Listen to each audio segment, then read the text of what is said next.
Hindi lang pala si Manny Pacquiao ang boksingerong Pinoy na lalaban sa Las Vegas. Maging isa sa makikipagbakbakan sa undercard ng labang Pacman at Timothy Bradley Jr. Pilipino rin na mismong tinulungan at sinusuportahan ang ating pambansang kamao. Nakatutok si Pia Arcangel. Bukod kay Manny Pacquiao, puspusan din ang training ng isa pang Pinoy boxer, ang 20 anyos na si Ernie Sanchez. Isa si Ernie sa mga undercard fighters sa laban ni Pacquiao at Timothy Bradley. Non-title fight ang laban niya, pero malaking karangalan pa rin daw ito para kay Ernie.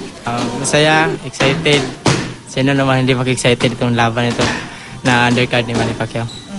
Gaya ni Pacquiao, tubong General Santos City si Ernie. Nakita raw ni Pacquiao si Ernie doon at mula noon, tinulungan na niya ito. Nakita ko sa bata na determinado, tinutulungan ko kasi nakikita ko naman na may potential din.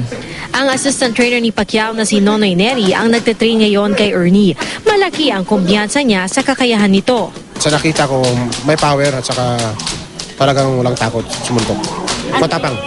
Kung manalo si Sanchez sa undercard fight, mananatili siya muna sa Amerika at lalaban muli sa Hulyo.